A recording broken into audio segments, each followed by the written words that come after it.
Today we're going to take you to the Colosseum in Rome, Italy. There are thousands of people around and inside of the Colosseum at any given point. All of those people are standing in line waiting to get into the Colosseum.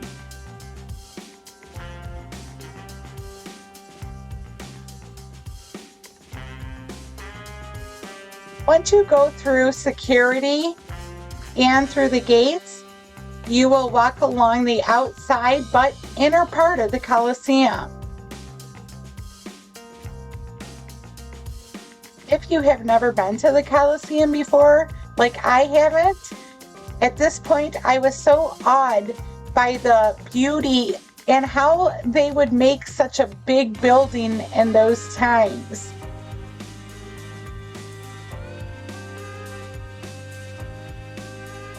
After walking a little ways, we come out of the other side of the Colosseum. It is a lot of walking, and it is handicap accessible, as there is an elevator that will take you up and down through the levels. So since I have a knee injury, I decided to hop on the elevator and take it down. My tour is going to take you underground in the Colosseum. Everything that was needed for the shows was kept. It was a very well organized space and it had a complex organization, as you will see. Once everybody is down in the underground level, we get to watch an illusion of how the gladiators would come out of the tunnels.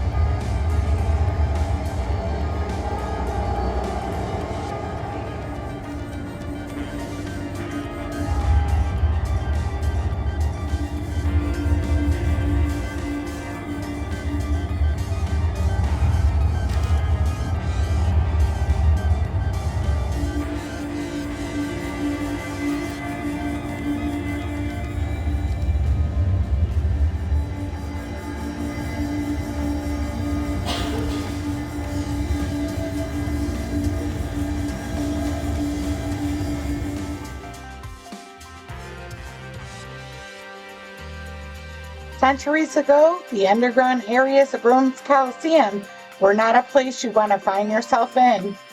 It's where they kept the gladiators and wild animals before they went to battle with each other. The armors that you will see, they are colorful. Those are remakes. Okay, those were remade by an architect and a historian, but of course they are accurate reconstructions. Okay, here in these two glasses. Formerly named the Flavian Amphitheater, the Colosseum has stood in Rome for almost 2,000 years. It is the most instantly recognizable monument from the classical world. The Colosseum embodies ancient Rome, especially its lust for violence and entertainment. Killing became a spectator sport.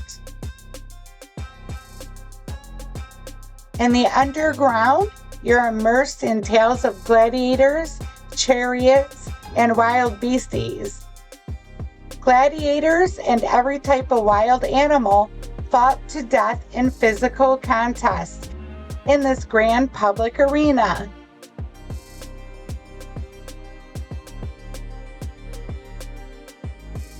This is the area which gives the underground tour its name. It's the Colosseum's underground basement, or the hypogym. Until the 19th century, the hypogym was buried under 40 feet of earth.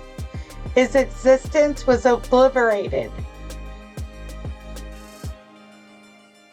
In 1813 and 1874, There were attempted archaeological excavations. They were thwarted by flooding groundwaters. And finally, as part of Benito Mussolini's glorification of classical Rome, workers excavated and cleared the hypogym.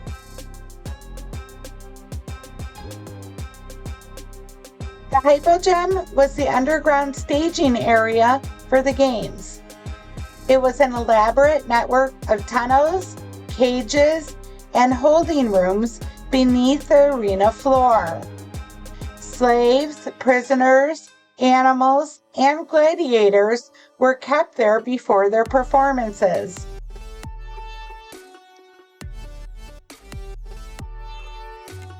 Set pieces and scenes for performances were also stored there too. Man-made machines like ramps, cranes, and lifts hoisted them up to the arena floor. There were two entrances for gladiators to come in and out. The Liberatorian Gate between numbers 57 and 58, which was for dead gladiators. The Gate of Death is where the dead, beat up, and bloodied exited the Colosseum. The word stems from Liberatorius, which translates to undertaker in Latin. Between numbers 19 and 20 were where the gladiators would enter the structure, sometimes called the Gate of Life. Roman magistrates entered between gates 38 and 39, which can still be seen today. The Empire of Vestal Virgins and Senators would enter between gates 76 and 1. This gate is now the exit of the Colosseum. The underground has a complex labyrinth of tunnels once used by gladiators and event organizers. This is by far the most popular subject that visitors want to hear and see.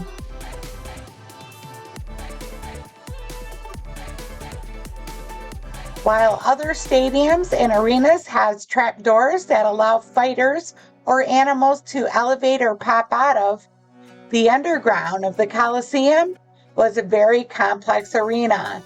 It has as many as 36 trapdoors and areas to store an entire show's worth of entertainment in.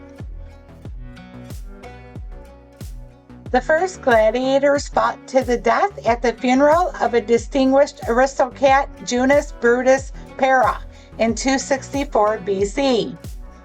His relatives arranged the event to honor his death and provide a blood sacrifice for the gods.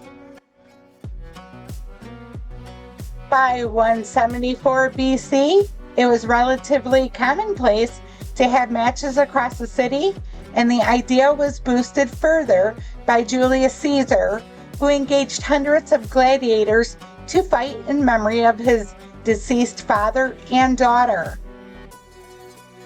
By the time the Colosseum opened in 80 AD, gladiator fights had evolved from ad hoc battles to serious business. Gladiators were usually slaves, criminals, or prisoners of war. There were big parties at the Colosseum. The longest celebration was from Emperor Trajan, who held a 123-day festival in 107 AD that featured more than 9,000 gladiators and 11,000 animals.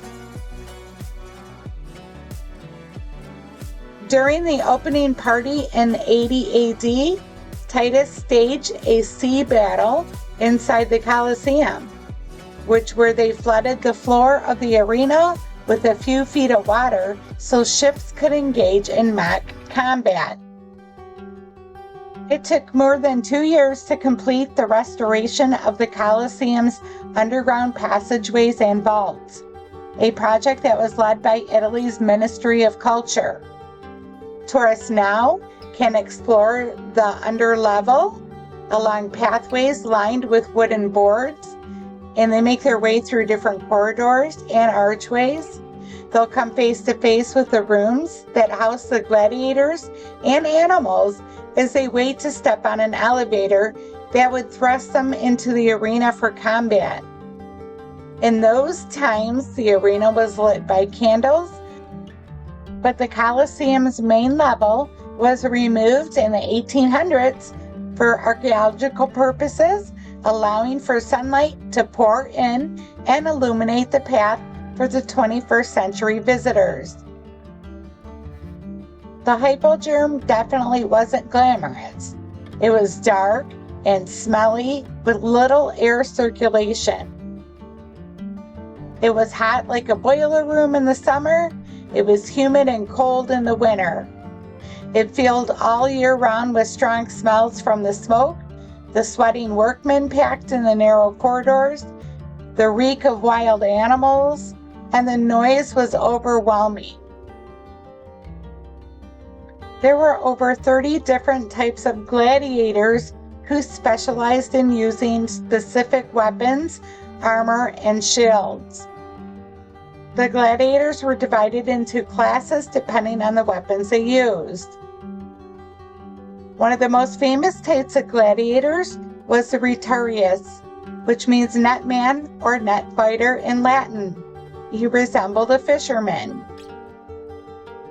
Some of the others were warriors on chariots, gladiators on horseback, ambidextrous gladiators who fought with two swords at once, a Samnite, which was a dying breed. This was the earliest type of gladiators. A Hopomachus was a Greek fighter.